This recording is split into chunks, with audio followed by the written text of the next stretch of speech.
Hello, my name's Jenna and I'm 40 years old. I'm certainly not the first woman to experience abuse and mistreatment from their in-laws, and I am certainly not going to be the last. My story is one, however, that not a lot of people can say that they can relate to, as the idea or concept of getting their revenge is something that can never happen. Thank God that I was able to do something about my situation, and I share my story to help those who are in a similar position to take action against the abuse they're experiencing. The story all started when my husband said this: "I need to tell you something important." "What is it, babe? Is everything okay?" "No, I'm afraid I have some news I need to tell you.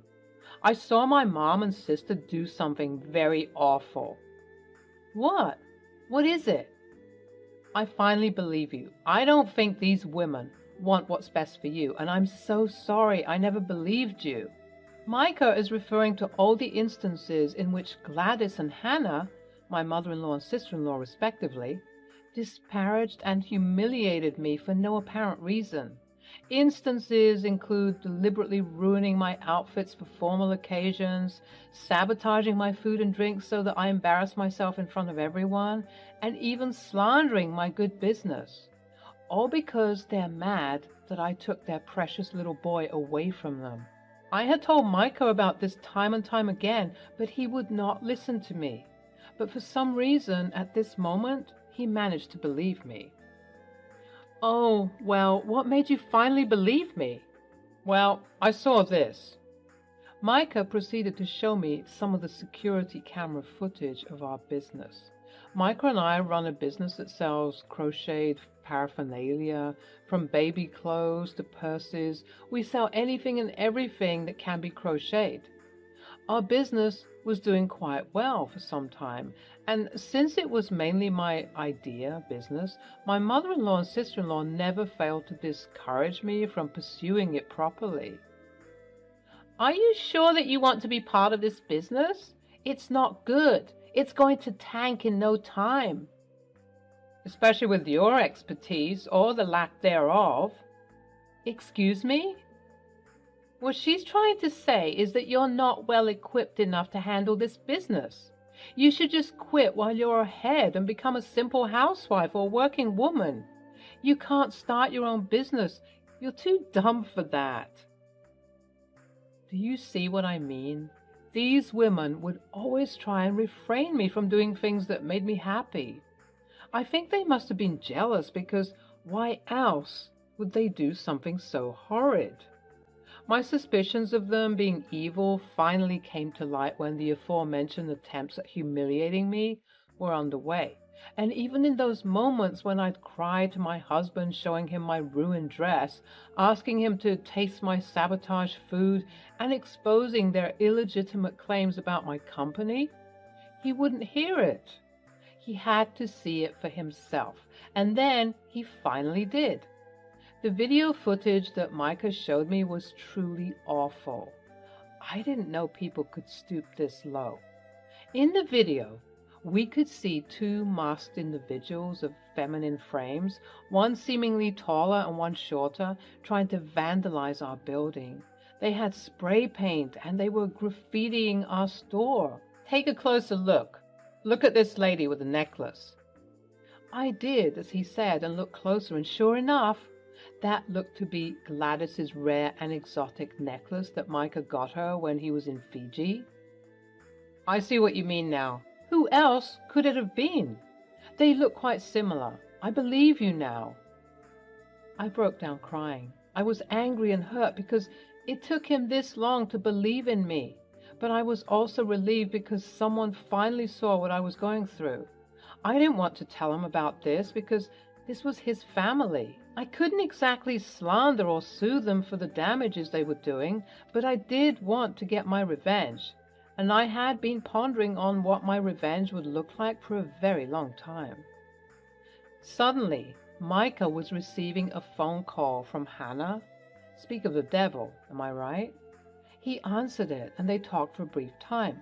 Once he hung up the phone, he told me, "Okay, so Hannah just told me that Uncle Peter has just gotten back from a long trip, and Mom wanted to have a big family reunion since a lot of people are home for the summer.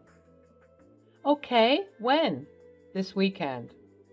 Are you going to talk to them about what we just saw? You know I want to, but I don't know if I can. That's my mother and my sister, you know. But if you want to confront them, I will help you in any way I can. The weekend came, and Micah and I arrived early at Gladys's house to help with preparing for the big feast that was about to ensue. Uncle Peter was everybody's favorite, so for him to be back home after a long time would be something truly special. Once I arrived, I noticed that both Hannah and Gladys's demeanor shifted from their happy and smiley faces that they had on to looks of jealousy and disgust. "Oh, you two came quite early." "Yeah, Mom, we wanted to help out. We know a lot of people are going to be here today." "Oh, aren't you just precious?" "It's our pleasure." Once I chimed in, Hannah and Gladys turned their eyes on me, looking at me as if I stole something of theirs. But they just couldn't prove it just yet. "Oh, Jenna, such a terrible thing for your beautiful business to be vandalized like that. I saw it on the way over here. Just tragic." "Simply awful, yes." Even a 6-year-old could tell that these women were hiding something conniving. Once they said those things, they were unnaturally happy, almost elated whilst expressing their concern. I even noticed them trying to stifle a laugh. But I had to hold my tongue. I didn't want to make a scene just yet. I was determined to enact my revenge at the right moment, so in the meantime, I decided to play dumb. Micah followed suit because he didn't want to get his hands dirty. "Oh yes, it's just simply awful. We both wonder who could have done such an awful thing." "Yeah, it was really hurtful to see that happen to something that we worked so hard to actualize." "Yes, but don't worry, the police will get to the bottom of this." "Police? What police? Why, for such a simple crime? I'm sure it was just some stupid teenagers having a little bit of fun. There's really no need to involve the police." "Oh, Hannah, bless your heart for caring so much about these alleged little rascals, but even so, they should be punished for what they had done. After all, it's not like they didn't know what they were doing." "I'm inclined to agree with Hannah. How many stupid things did you do as a teenager? Don't be rash and foolish. Come, let's get everything ready for the party." I could tell that they were sweating. Why try and brush the whole thing off after inquiring so intently about it? Both Micah and I exchanged a knowing look and proceeded to help out with the party. We spent all morning and early afternoon setting everything up, cooking and cleaning. At around 3 p.m., the family members started to arrive for the big reunion. Once we had finished up everything and were lounging around, Micah pulled me to the side and said, "I have something for you. It's a concealed microphone. I want you to wear this." "What? Why? What is it?" "I'm sorry. I'm not strong enough to confront my mother and my sister. I'm sorry I'm not the assertive and dominant man you want me to be, but in a way, I feel like this is better. If you expose them for yourself, then you'll receive all the glory. You've always been stronger than me. Wear this mic and approach them. You never know what you might find, and you can get your justice. I won't stop you." I appreciated Micah's words, and although I wanted him to be a bit more confrontational, I was also grateful for the help he gave me. And with that, I put on the mix, hit record, and walked around to find those two witches. Finally, I found them conversing in the kitchen. They seemed to be in a heated debate of sorts, so before I entered, I waited at the door to hear what they were talking about. "She knows everything, Mom. Did you see the way she looked at us?" "Shut up, Hannah. You're being paranoid. She doesn't know it was us." "I swear to God, Mom, she knows everything." "Okay, calm down. Even if she knows something, what is she going to do? One thing you should know is that Micah loves us, and she loves Micah. If she did find out somehow, she'd tell him, and then Micah would tell her that she's crazy. I mean, that's what's been working for us so far, right? What do you mean?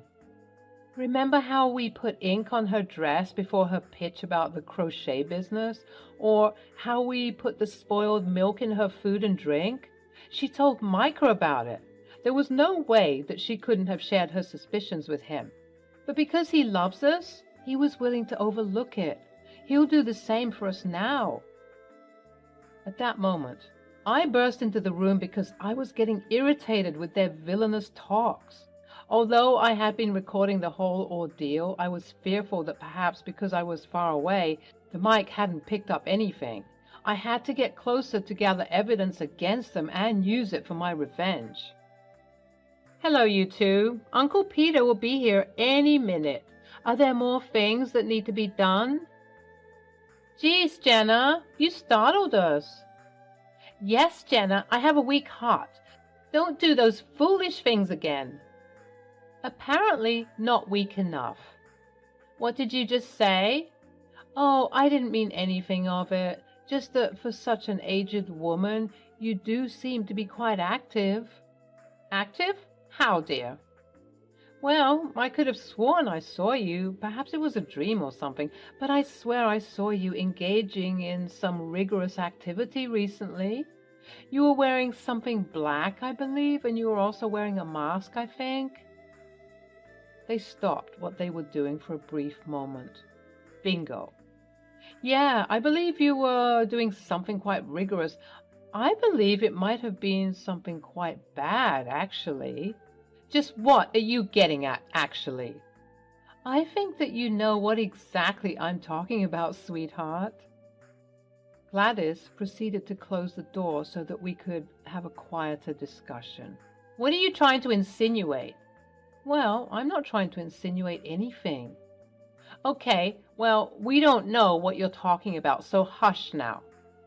I don't know. I mean, if I'm being honest, I think I might have also seen another person with their face covered alongside this other figure, and they were doing something quite criminal. What a shame. I hope you find these criminals. Anyway, Mom, I think we should get going. Not so fast, Hannah. I wouldn't want you to miss this. Miss what? At that moment, I showed them the video footage that Micah showed me. Oh, good, you caught the vandals. Okay, well, now that we know who they are, there's no need to investigate further. Just drop the issue. Honestly, Jenna, you're getting insufferable with this. You're not the only building that has ever gotten vandalized. Yeah, honestly, just get over yourself, Jenna. It's not a big deal. Quite the contrary, ladies. I do believe it is a big deal. You see, I learned something interesting when I discovered this video. Look closer. Both the ladies squinted and zoomed into the phone screen to see what I was talking about, and the look of horror and shock that occurred confirmed all of my doubts. They were the ones who indeed vandalized my precious building. I told you, Mom. Hush, this proves nothing. Who else has this necklace, Gladys? I can't take it anymore. Fine, it was us. Hannah, don't you dare say another word. Well, she's caught us, Mom. I don't know what you want from me. Yes, Jenna, we did it. We vandalized your business. But what are you going to do about it? Yeah, Jenna, there's absolutely nothing you can do about this situation. We know that Micah cares more about us than he ever will with you. So even if you do try and do something, he won't do anything to us because he loves us. He indeed loves you guys, and it's also true that he won't do anything. But honey, what makes you think that I won't? Do you think I'm scared of you two? You tried to come for my business. That is my baby. I won't let you get away with it. Gladys and Hannah both reached out as if to snatch the phone from my grasp, but luckily I was quicker than both of them and I managed to get away. Get back here, you stupid little girl. Even if you get this phone, the data has already been backed up, so there's no point in trying to fight me unless you want to accelerate your already weak heart. Don't you dare antagonize my mother. Do you think you're funny? Do you think you're smart? You'll be giving us all the data this instant, or I swear I will. You'll what? Huh? What will you do? I'll hurt you in ways that you never thought were possible. Ooh, I'm so scared. Please don't hurt me. Oh my goodness. You smart-mouthed little wench. We were scurrying all around the kitchen until I finally managed to open the door. And it's a good thing I did too, because right on the other side of the door was Micah. Help me. Your mom and sister have gone crazy. I come to tell you that Uncle Peter is here. What's going on? I'll tell you what's going on. Your pathetic wife is trying to accuse us of vandalizing her business, and she's threatening to hurt us. Okay, that is not true. Tell them, Micah. There was silence. Micah looked downtrodden, and he was stuttering and stammering all over the place. I know you're not used to fighting with your mom and your sister, or fighting at all for that matter, but I need you to fight for me, your wife, right now, please. Still, there was silence, and Micah's face fell. My heart sank. You see, darling, Micah will always be on our side and not yours. He loves us more than he loves you. Now, that's not true. I love you all the same. You're all very close to me, and that's why it's so hard to choose. Choose what? Why not choose the truth? We both know it. You're the one who showed me the footage in the first place. What? Micah? Why would you do that? Because it's my business too. And what you guys did was terrible. Not just this thing, but all the other times you've antagonized my wife as well. You guys need to stop. Please. We'll forgive you. Speak for yourself. I'm still pressing charges. Not on my watch. At that moment, Uncle Peter, our venerated guest of honor, decided to stumble into the area. He seemed happy but also concerned because we were all here whilst everyone else was waiting for the festivities to begin. Oh, Peter, my love, it's so good to see you. You look well. Yes, we'll begin the festivities momentarily. Let me escort you to your special seat. Tell me all about the trip. We aren't finished with you, Jenna. If you try anything, I swear on Daddy's grave that we'll make sure Micah divorces you. Why do you treat Micah like a child? He is a grown man, capable of making his own decisions. He wouldn't divorce me just because you said so, right, babe? You see, he's hesitating, meaning he doesn't care about you the way that you thought he did. Really, Micah? Really? He just dropped his head down for the second time in 5 minutes. I really did date a wuss. I angrily stomped away and went to the grand dining table that was housing about 30 people. I took my seat, seething, but still trying to ensure that I kept my composure. Not long afterward, Micah and Hannah joined, and I kept silent, even though Micah was looking at me like he wanted to say something. But he simply couldn't because of how mad I was at him. Soon after, Gladys and Uncle Peter came in and we all celebrated. The festivities began despite the very uncomfortable fight that happened shortly before the event. Whilst we were eating, the rage just bubbled inside of me and I said, "Attention everyone, I have an important announcement to make. There are 2 individuals here who have always hated me, who conspired to make my life a living hell. Some of you might know who I'm talking about, but just in case you don't, let me convince you." I began to play the recording from the argument earlier. I played the whole thing in its fullness, and everyone was gasping and shocked at what they were hearing. Hannah and Gladys appeared to be too frozen in their seats to do anything, but all the while they were berating me, lying and saying I made it all up for attention. The dinner was becoming a mess. I was shouting at Gladys and Hannah. They were shouting back, and the rest of the adults at the table were trying to gather more information. Micah, as usual, stayed silent. That was until he heard sirens and everyone went quiet. The police were coming. and they seem to be coming to this house. What have you done, you wench? I will kill you. I didn't do anything. I did. I'm the one who called them, Mom. Hannah, you two need to be punished for what you've done. I called the police on you and they have a warrant for your arrest because I secretly recorded the recording that Jenna played back for all of you. You guys, we've all seen the way that Mom and Hannah treat Jenna, but none of us said anything, especially me, because this is my wife, and from now on, I will be on her side, because she's proven to be the correct one. Mom, Hannah, please don't make this harder than it needs to be. At that moment, the police made their way into the house and proceeded to arrest Gladys, who was cursing and yelling all the while. Hannah, on the other hand, did her best to run away from the police, but to no avail, obviously, and she was caught. Both the women were humiliated as they were being dragged out of the house. They made eye contact with me, calling me a demon, and they made eye contact with Micah, calling him a betrayer. The night was resumed after they left, and although it was a bit awkward, we all began to share how Hannah and Gladys were toxic. Even Uncle Peter chimed in and said he'd rather be in prison than be around those two. We all laughed and proceeded to have the greatest family reunion ever without those two toxic witches who were my in-laws.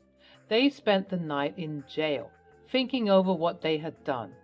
Throughout the night, various family members were receiving calls from the local jail, and knowing that it was Hannah and Gladys calling, some family members answered and told them that they needed to spend some time in jail to learn a lesson. Others answered but pretended that the network wasn't working. But the majority of the family members simply refused to even accept the calls.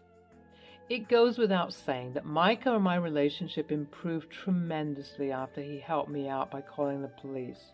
As for Gladys and Hannah, they're out of jail but have been forced to pay a fine for the damages, which was another blow to their ego. And now, whenever we see each other, those looks of jealousy and disgust that they used to often wear on their faces have changed to shame and fear, which I prefer. Revenge has never been sweeter.